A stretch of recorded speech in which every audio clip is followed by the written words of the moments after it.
आज हम लोग देखेंगे क्लास 8 का जो है मॉडल सेट निकला है मैथ का। उस सभी मॉडल सेट क्वेश्चन को हम लोग जो है हल करेंगे आज। तो क्वेश्चन नंबर 1 क्या बोला है कि 5 का गुणात्मक प्रतिलोम माने व्युत्क्रम क्या होगा। व्युत्क्रम का मतलब हो गया उल्टा। उल्टा माने क्या हो गया, अगर 2/3 है तो इसका उल्टा करके लिख देना है, नीचे वाला ऊपर और ऊपर वाला नीचे। लेकिन 5 का बोला है तो 5 के नीचे कुछ नहीं तो 1 छिपा हुआ है, तो 1 चल जाएगा ऊपर और 5 आ जाएगा नीचे। तो इसका गुणात्मक प्रतिलोम क्या हो जाएगा, 1/5। ऑप्शन हो गया डी। क्वेश्चन नंबर 2 क्या बोला है, गुणनफल 1 प्राप्त करने के लिए 7/23 बोल रहा है कि 7/23 को किससे गुना करना होगा। मतलब इस संख्या को किससे गुना करेंगे कि हमको 1 मिलेगा। जब भी कोई संख्या से गुना करके अगर 1 लाने के लिए बोलेगा तो सिंपल तरीका है, जितना संख्या दिया है उसी संख्या से गुना कर दे। लेकिन शर्त क्या है, नीचे वाला को ऊपर से गुना कीजिए और ऊपर वाला को नीचे से। 7 7 कट गया, 23 23 कट गया, तो 7/23 में कितना से गुना कर रहे हैं, 23/7 से। इसका आंसर क्या हो जाएगा, सी हो जाएगा। अब क्वेश्चन नंबर यहाँ पर ध्यान से देखिएगा। क्वेश्चन नंबर आपका बोल रहा है 3, निम्नलिखित में से कौन वर्ग संख्या नहीं। अब यहाँ पर एक तरीका आप लोग याद रखिएगा, वर्ग संख्या हम लोग कैसे जानेंगे वर्ग संख्या नहीं होगा। जिसका इकाई अंक 2 3 और आपका हो गया 2 7 और 8, अगर किसी भी संख्या का लास्ट में, जैसे लास्ट में यहाँ 1 है, यहाँ 1 है, यहाँ 1 है, यहाँ 2 है, लेकिन 2 3 7 8 अगर रहेगा तो वह पूर्ण वर्ग संख्या नहीं होता है, यह वर्ग संख्या नहीं होता है। तो वर्ग संख्या इसका कौन वाला हो जाएगा, 12, जो कि इसमें 1 1 है, इसमें 2 है।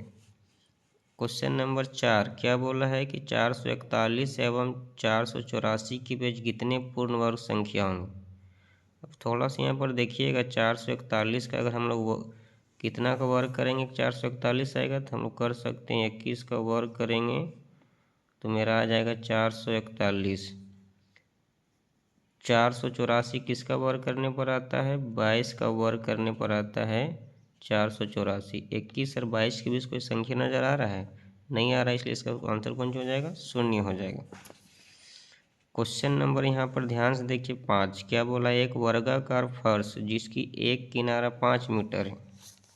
जैसे क्वेश्चन को समझिएगा, क्वेश्चन क्या बोला है कि एक वर्गाकार फर्श है, जैसे एक वर्ग है मान लीजिए।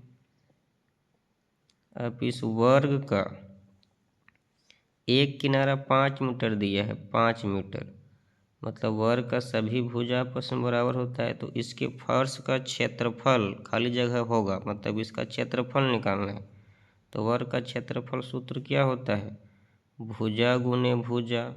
भुजा का मान एक किनारा माने वही भुजा का मान दिया है 5, तो 5 गुने 5 कितना हो गया, 25 मीटर स्क्वायर।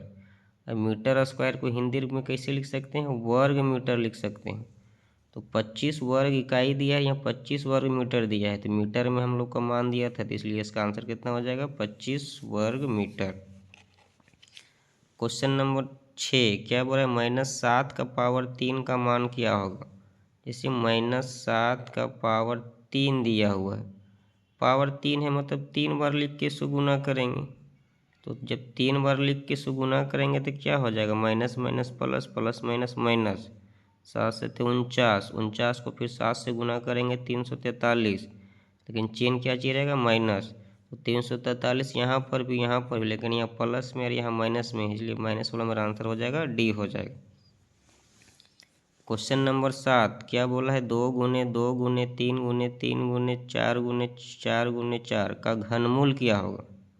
घनमूल का मतलब हो गया कि जैसे हम लोग रूट के अंदर कितना 3 चीज़ मिलना चाहिए, जैसे 2 2 2 3 को मिलेगा तो एक ठो बाहर हो जाएगा। तो इसका घनमूल का मतलब जैसे 2 2 3 को मिला तो एक बाहर हो गया, 3 3 3 को मिला तो 1 बाहर हो गया, और 4 4 3 को मिला तो 1 तो बाहर हो गया। गुना करेंगे 4 3 12, 12 दूना 24, तो इसका आंसर कितना हो जाएगा? 24D हो जाएगा। क्वेश्चन नंबर 8 देखिए क्या बोल रहा है कि एक पूर्णांक m स्क्वायर के लिए m कहलाता है, मतलब m को हम लोग क्या बोलते हैं सो पूछ रहा है। आधार, अचर, चर या घातांक। तो घातांक और करनी पढ़े तो हम लोग क्या बोलते हैं, किसी भी पावर को हम लोग बोलते हैं घातांक, इसको बोलते हैं आधार। तो m क्या कहलाएगा? घातांक कहलाएगा। अब यहाँ क्वेश्चन नंबर आगे 2/3 का गुणज व्युत्क्रम, व्युत्क्रम मैंने भी इसे बोले शुरू क्वेश्चन में उल्टा, इसका उल्टा कर दीजिए। नीचे वाला 3 ऊपर चल जाएगा और 2 नीचे, मतलब इसका मान कितना आ जाएगा? 3 ऊपर चल जाएगा और 2 नीचे। 3/2 कहाँ पर है? सी में है, सी इसका आंसर हो जाएगा। क्वेश्चन नंबर 10 क्या बोल रहा है? m स्क्वायर गुने a का पावर m गुने b का पावर m के बराबर क्या होगा? तो हम लोग सूत्र पढ़ चुके हैं, a का पावर m गुने b का पावर m रहता है, मतलब पावर सेम सेम है और इसका बेस अलग अलग है और गुना में रहेगा, तो दोनों को नीचे वाला गुना कर देते हैं, a गुने b, और दोनों पावर में एक तो पावर लिखते हैं। हम इसको ऐसे भी लिख सकते हैं या फिर ऐसे लिख सकते हैं a b का पावर m। तो ए बी का पावर m कहाँ पर है? ए बी का पावर 2m है, जबकि सिर्फ m होना चाहिए। तो ए बी का पावर m कौन हो गया? ऑप्शन डी हो गया। अब क्वेश्चन नंबर देखिए, बोला यदि 4a, यहाँ पर लिखा हुआ है a, समझिएगा है ना। क्वेश्चन क्या बोला? यदि 4a, यहाँ पर a लिखा हुआ है, प्लस b 3 बराबर 55, तो a और b का मान क्या होगा? मतलब a और b का मान कितना रखेंगे कि इसको जोड़ने पर मेरा 55 आएगा, जैसे ऑप्शन दिया हुआ है। तो ध्यान दीजिए, शुरू में कितना है? 5, तो जोड़ने पर हम लोग को 5 आना चाहिए। तो 4 को किसे, जैसे हम यहाँ पर लिख सकते हैं 4a और b 3, तो हमको इधर भी 5 लाना है, इधर 5 लाना है। तो 3 में कितना जोड़ेंगे? 5 आएगा, 2, तो मैंने a का मान मेरा रहना चाहिए 2, तब नहीं आएगा।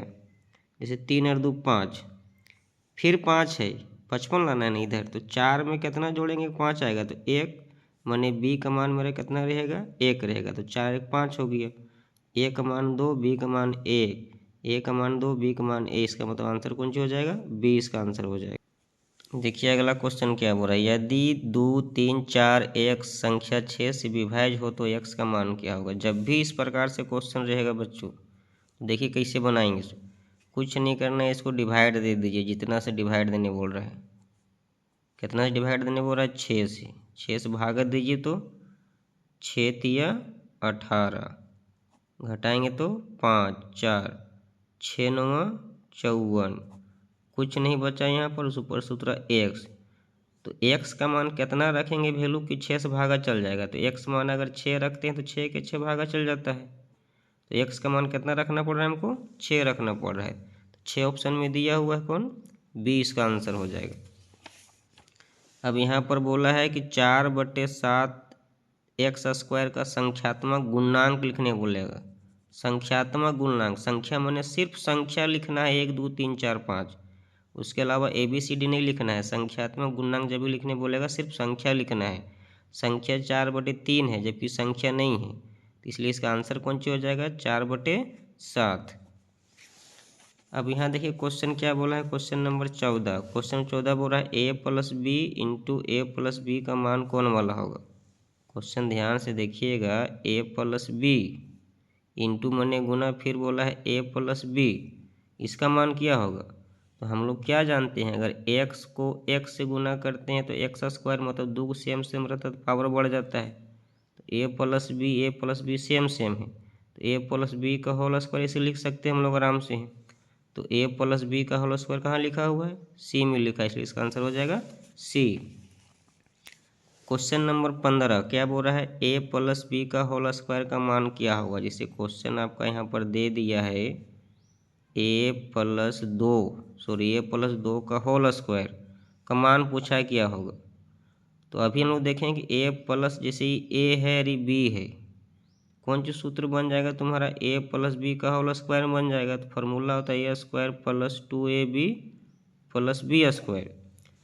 तो हम यहाँ पर लिख सकते हैं ए का मान कितना, खुद ए है, ए स्क्वायर प्लस 2 गुने ए का मान खुद ए है, गुने बी का मान कितना है 2, फिर बी का मान कितना है 2, तो 2 का स्क्वायर गुना करेंगे तो ए स्क्वायर प्लस 2 दूना 4a प्लस 2 दूना 4, तो ए स्क्वायर प्लस 4a प्लस 4 आना चाहिए। तो ए स्क्वायर प्लस 4a प्लस 4 कहाँ पर है, डी में, इसलिए इसका आंसर हो जाएगा डी। क्वेश्चन नंबर 16 बोल रहा है 5a स्क्वायर का सार गुणनखंड लिखिए। सार मतलब जो भी नंबर आपको कभी भी सार गुणनखंड निकालने के लिए बोलेगा, जो भी मान दिया रहेगा उसको तोड़ दीजिए एकदम, चाहे जैसे तोड़ना है। जैसे 5 किसी पहाड़ा में 5 खुद 5 से टूटेगा, ए का पावर 2 है, जिसका पावर जितना रहता है उसको बड़ा उतना गुना में लिख दो, ए गुने ए, बी एक है तो बी एक लिख देंगे, बस सही इसका हो गया सार गुणन। 5 गुने ए गुने बी, 5 गुने ए गुने बी, ये हो गया आंसर बी। जब भी सार गुणनखंड बोलेगा छोटा से छोटा करके लिखना उसको है। अब हम लोग क्वेश्चन नंबर 17 देखते हैं। खाली जगह का गुणनखंड x plus a into x plus B है, मतलब यहाँ में से कौन वाला होगा। तो हम लोग ये सूत्र जानते हैं बच्चों कि x plus a into x plus b बराबर सूत्र क्या होता है, x square plus a plus b into x plus a b, मतलब प्लस सब जगह रहेगा, एक्स स्क्वायर सब जगह है, लेकिन देखिए यहाँ माइनस है, यहाँ माइनस, यहाँ माइनस, यहाँ माइनस है, बाकी प्लस सब जगह रहना चाहिए, तो यहाँ प्लस सब जगह है। सेम वही सूत्र है, x square plus a b into x plus a b same है। ऑप्शन कौन हो जाएगा, ए हो जाएगा।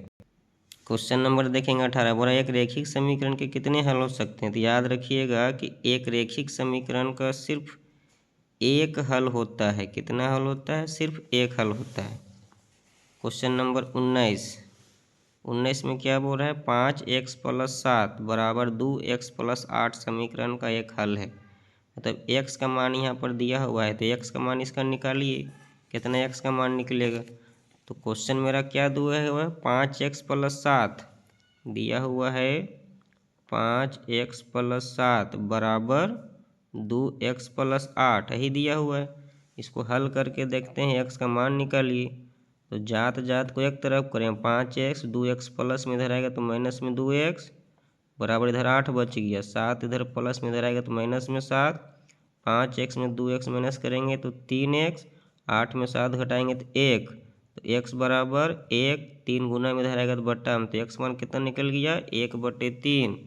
तो x का मान 1/3 यहाँ पर ए ऑप्शन में, यहाँ माइनस है जबकि मेरा प्लस आया तो प्लस वाला में टिक मारेंगे। क्वेश्चन नंबर 20 ध्यान से देखेंगे।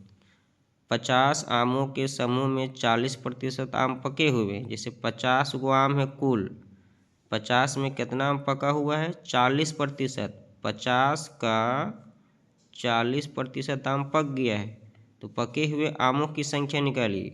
तो 50 का 40% निकाल दो, कैसे निकालेंगे हम लोग, 50 गुने 40% की जगह नीचे 100, 0 0 0 0 कट गया, गुना कर दो, 4 5 20, 20 कहाँ आपका है डी में, तो इसलिए इसका आंसर हो जाएगा डी। तो इस प्रकार से क्वेश्चन को रिवीजन कीजिए, हल कीजिए, और वीडियो अगर अच्छा लगे तो शेयर कीजिए, लाइक कीजिए और सब्सक्राइब कीजिए चैनल को। इसका नेक्स्ट भाग तुरंत आने वाला है।